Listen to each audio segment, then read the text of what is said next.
Assalamualaikum warahmatullahi wabarakatuh. Apa kabar anak-anak? Semoga kalian dalam keadaan sehat ya. Kali ini kita akan membahas materi IPS kelas 8 yang berjudul Kondisi Masyarakat Indonesia pada Masa Penjajahan. Adapun yang kita bahas kali ini adalah pengaruh monopoli dalam perdagangan, pengaruh kebijakan kerja paksa, pengaruh sistem sewa tanah, dan yang terakhir, pengaruh sistem tanam paksa. Baiklah anak-anak, kita masuk pada materi yang pertama, yaitu pengaruh monopoli dalam perdagangan. Monopoli di sini diartikan sebagai penguasaan pasar yang dilakukan oleh satu atau sedikit perusahaan. Bagi pelaku perusahaan, monopoli sangat menguntungkan, tetapi bagi rakyat sangat merugikan karena rakyat tidak memiliki kebebasan menjual hasil dagangannya.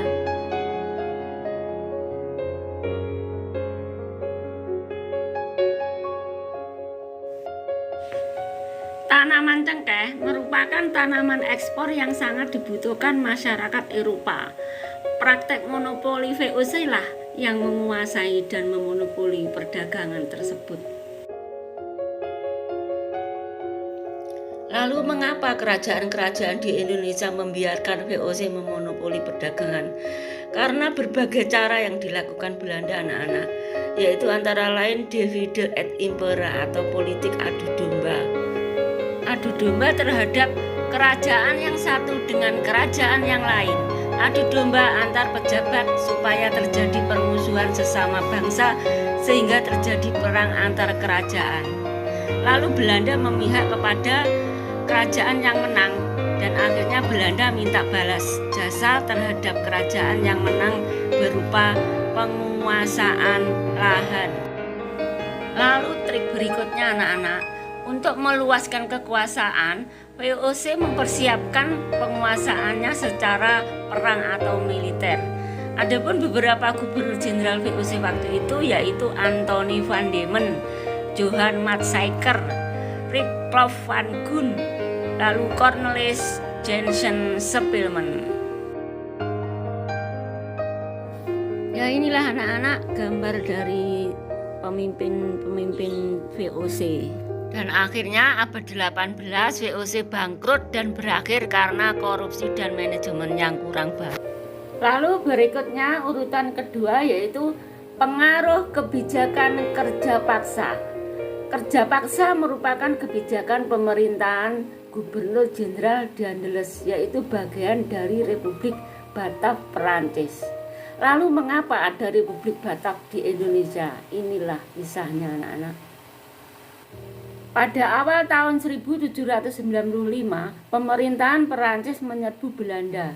Lalu Raja William V melarikan diri ke Inggris. Belanda pun dikuasai Perancis. Lalu terbentuklah pemerintahan Batak di Indonesia yang dipimpin oleh Daendels dan John William Jensen. Salah satu kebijakan yang terkenal adalah pembangunan Jalan Anyer Panarukan untuk kepentingan pertahanan kolonial, penghubung kota-kota penting di Pulau Jawa sebagai penghasil tanaman ekspor, lalu proses distribusi barang dan jasa kolonial supaya cepat dan efisien. Lalu bagaimana proses pembangunannya anak-anak? Pembangunan jalan tersebut dilakukan oleh tenaga manusia, yaitu orang Indonesia. Lalu puluhan ribu penduduk dikerahkan dan dipaksa untuk membangun jalan. Mereka tidak digaji dan tidak menerima makan yang layak sehingga banyak yang meninggal karena kelaparan. Nah, inilah anak-anak gambar tokoh Herman Willem Daendels.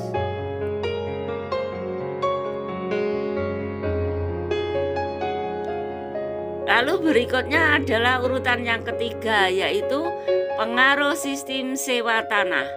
Pada saat itu terjadi perang antara Perancis dan Belanda. William V dari Belanda lolos dari serangan Perancis lalu melarikan diri ke Inggris. Belanda menyerahkan jajahannya kepada Inggris agar jajahan Belanda tidak jatuh ke tangan Perancis.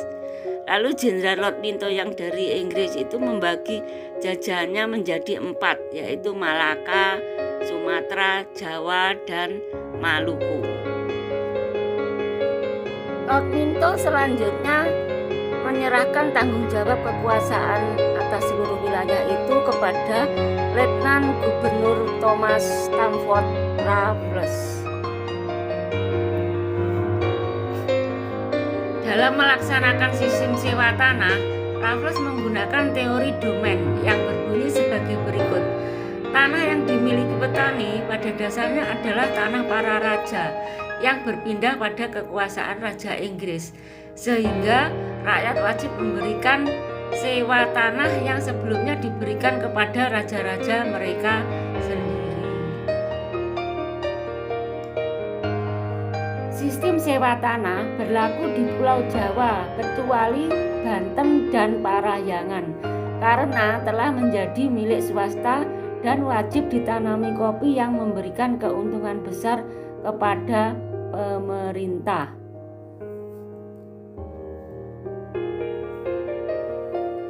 Karena banyak kelemahan sehingga sewa tanah gagal dilaksanakan di Indonesia. Penyebab kegagalan adalah sebagai berikut anak-anak. A. Sulit menentukan besar kecilnya pajak karena tanah milik rakyat tidak sama. B. Sulit menentukan luas dan tingkat kesuburan tanah petani. Lalu C. Keterbatasan jumlah pegawai. D. Masyarakat belum mengenal sistem uang. Berikutnya adalah urutan yang keempat anak-anak, yaitu pengaruh sistem tanam paksa. Belanda menaikkan ekspor kopi, kakao, teh, yaitu untuk mempercepat penambahan pundi-pundi keuangan negara Belanda yang disebabkan karena 1. Perang Eropa awal abad 20, 2. Perlawanan rakyat Indonesia di berbagai daerah.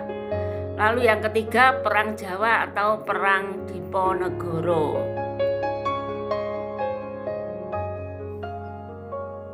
Pelaksanaan tanam paksa semakin menambah penderitaan rakyat Indonesia karena penuh dengan penyelewengan dan praktek penekanan terhadap rakyat Indonesia.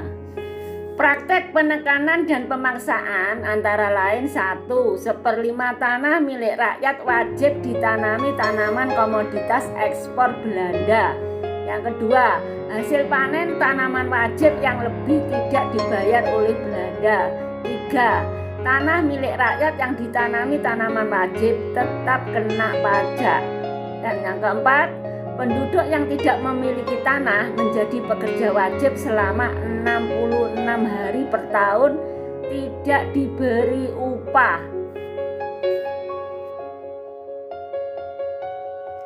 Penderitaan akibat tanam paksa antara lain 1. Kematian rakyat tinggi akibat kelaparan dan kurang gizi. 2. Tahun 1848 sampai dengan 1850 karena paceklik. Betapa mengerikan penjajahan saat itu anak-anak, sehingga banyak yang mengecam baik dari Indonesia maupun dari Belanda.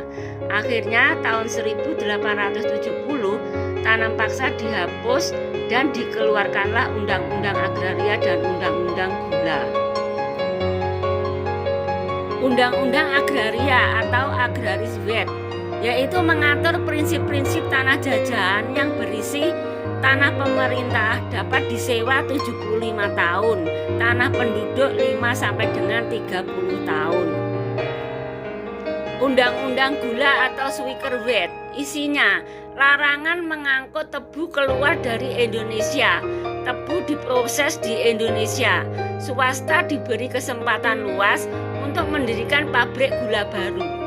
Nah, sejak dikeluarkan Undang-Undang Agraria dan Undang-Undang Gula, maka tanah jajahan Indonesia berfungsi tempat untuk mendapatkan bahan mentah untuk industri di Eropa, tempat penanaman modal asing, tempat pemasaran barang-barang hasil industri dari Eropa, dan berikutnya penyedia tenaga kerja yang murah. Nah, inilah anak-anak Van den Bosch, yaitu pencetus sistem tanam paksa. Lalu berikutnya adalah orang-orang Belanda yang menentang tanam paksa, yaitu Baron van Hövell, Douwe Dekker atau Multatuli, dan L. Vitalis. Nah, ini adalah gambar dari Douwe Dekker. Saya kira sekian anak-anak pembelajaran kali ini. Selamat belajar dan terima kasih. Wassalamualaikum warahmatullahi wabarakatuh.